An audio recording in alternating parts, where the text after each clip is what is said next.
Hello everyone, welcome back to Salam Learning. Abhivis ആണ്. മക്കളെ, ഇന്നത്തെ വീഡിയോയിൽ നമ്മൾ നോക്കാൻ പോകുന്നത് വണ്ടേഴ്സ് ഓഫ് വേൾഡ് ആണ്. നമുക്കറിയാം ലോകത്തിലെ മഹാത്ഭുതങ്ങളെ പറ്റിയിട്ട് നമ്മൾ കേട്ടിട്ടുണ്ടല്ലേ. ആ മഹാത്ഭുതങ്ങൾ ഏതൊക്കെയാണ് എന്ന് നിങ്ങൾക്ക് അറിയോ? മഹാത്ഭുതങ്ങൾ എത്ര എണ്ണം ഉണ്ട് നമ്മുടെ കുട്ടികൾക്ക് അറിയായിരിക്കും. ആൻസർ അറിയുന്നവർ എന്ത് ചെയ്യുക, താഴെ കമന്റ് ചെയ്യുക. അത് ഏതൊക്കെയാണ് എന്ന് എന്ത് ചെയ്യാൻ പോവാണ് നമ്മൾ ഈ ഒരു വീഡിയോയിൽ നോക്കാൻ പോവാണ് കേട്ടോ. വണ്ടേഴ്സ് ഓഫ് ദ വേൾഡ് ഏതൊക്കെയാണ്?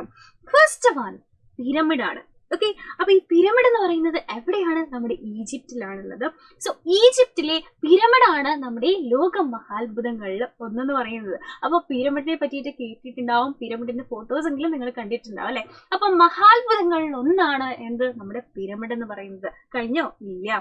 ഗ്രേറ്റ് വാൾ ഓഫ് ചൈന ഇതാണ് നമ്മുടെ വേറൊരു മഹാത്ഭുതം. ഏകദേശം 700 BC ബിഫോർ ക്രൈസ്റ്റ്, ഏകദേശം 700 BC-ലാണ് നമ്മുടെ ഗ്രേറ്റ് വാൾ ഓഫ് ചൈന പണി കഴിപ്പിച്ചത്. അപ്പൊ ഗ്രേറ്റ് വാൾ ഓഫ് ചൈന എന്ന് കേൾക്കുമ്പോൾ തന്നെ അറിയാം ഇത് എവിടെയായിരിക്കും? നമ്മുടെ ചൈനയിലായിരിക്കും. ഓക്കെ, ചൈനയിലെ വൻമതിലാണ്. ഗ്രേറ്റ് വാൾ ഓഫ് ചൈനയാണ് ആ മഹാത്ഭുതങ്ങളില് മറ്റൊന്ന്.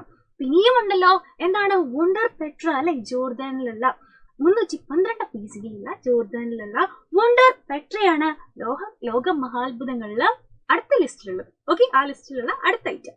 അടുത്ത നോക്കി കൊളോസിയം ഉണ്ട് അല്ലെ, നമ്മുടെ റോം ഇറ്റലിയിൽ ഏകദേശം 70 AD-യിലുള്ള റോം ഇറ്റലിയിലാണ് നമ്മുടെ എന്തുള്ളത്? നമ്മുടെ കൊളോസിയം ഉള്ളത്. അപ്പൊ കൊളോസിയം ഒക്കെ നിങ്ങൾ കണ്ടിട്ടുണ്ടാവും. അപ്പൊ ലോക മഹാത്ഭുതങ്ങളുടെ ലിസ്റ്റാണ് നമ്മൾ ഈ പറയുന്നത് അല്ലെ. അടുത്തതാണ് നമ്മുടെ ഇറ്റ്സ അല്ലെ, നമ്മുടെ മെക്സിക്കോയിൽ 600 AD-യിൽ മെക്സിക്കോയിലുള്ളതാണ് നമ്മുടെ ഇറ്റ്സ എന്ന് പറയുന്ന അടുത്ത മഹാത്ഭുതം. കഴിഞ്ഞിട്ടില്ല, ഇനിയുമുണ്ട്. നോക്കിക്കേ, നമ്മുടെ പെറുവിലുള്ള അടുത്ത മഹാത്ഭുതമാണ്.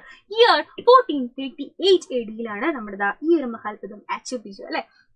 അപ്പൊ നമ്മുടെ ലോക മഹാത്ഭുതങ്ങളുടെ ലിസ്റ്റ് ഏതൊക്കെയാണെന്ന് നമുക്കറിയില്ലായിരിക്കും, പക്ഷെ എത്ര എണ്ണം ഉണ്ടെന്ന് ഓഫ്കോഴ്സ് ഒബ്വിയസ്ലി നമുക്കറിയാം. അത് ഏതൊക്കെയാണെന്നാണ് നമ്മൾ കണ്ടുകൊണ്ടിരിക്കുന്നത്. പിന്നെ നമ്മുടെ 1632 AD-യിലുള്ള നമ്മുടെ ആഗ്രയിലുള്ള ലോക മഹാത്ഭുതം നമ്മുടെ സ്വന്തമാണെന്ത്? നമ്മുടെ താജ്മഹൽ എന്ന് പറയുന്നത്. അപ്പൊ താജ്മഹൽ എന്നൊക്കെ പറയുന്നത് എന്താണ്? ലോക മഹാത്ഭുതങ്ങളിൽ ഒന്നാണ്. ഓക്കെ, അടുത്തതാണ് നമ്മുടെ ക്രിസ്റ്റ് റിഡീമർ എന്ന് പറയുന്നത്. ബ്രസീലുള്ളതാണ്. 1926 AD-യിലുള്ളതാണ് നമ്മുടെ ഈ ഒരു ഇതൊക്കെ നമ്മൾ ഏതെങ്കിലും നോട്ട്ബുക്കുകളിലോ അല്ലാന്നുണ്ടെങ്കിൽ പിക്ചേഴ്സിലൊക്കെ നമ്മൾ കണ്ടിട്ടുണ്ടാവും അല്ലെ. അങ്ങനെ കണ്ടിട്ടുള്ള ഈ ഒരു മഹാത്ഭുതങ്ങളൊക്കെ ഏതൊക്കെയായിരുന്നു അതിന്റെ ലിസ്റ്റ് എന്ന് നമുക്ക് അറിയുന്നുണ്ടാവില്ല. അങ്ങനെയാണെന്നുണ്ടെങ്കിൽ നമ്മൾ വണ്ടേഴ്സ് ഓഫ് വേൾഡ് കണ്ടു. അത് എത്ര എണ്ണമാണ്, അല്ലെങ്കിൽ മഹാത്ഭുതങ്ങൾ എത്ര എണ്ണമാണ് ഉള്ളത്. അതുപോലെ തന്നെ നമ്മുടെ ഇന്ത്യയിലുള്ള മഹാത്ഭുതം ഏതാണ് എന്നുള്ളത് എന്ത് ചെയ്യുക? നിങ്ങൾ താഴെ കമന്റ് ബോക്സിൽ ഒന്ന് കമന്റ് ചെയ്യുക. ആൻഡ് ഈ ഒരു വീഡിയോ ഇഷ്ടമായിട്ടുണ്ടെന്നുണ്ടെങ്കിൽ നിങ്ങളുടെ ഫ്രണ്ട്സിനെ ഷെയർ ചെയ്യുക, വീഡിയോ ലൈക്ക് ചെയ്യുക. ഇതുപോലെയുള്ള മഹാത്ഭുതങ്ങളും ഇതുപോലെയുള്ള ഇൻട്രസ്റ്റിംഗ് വീഡിയോസും അമേസിംഗ് ആയിട്ടുള്ള useful videos ആയിട്ട് നമുക്ക് ഇനിയും കാണാം. അതുവരെ bye bye and take care.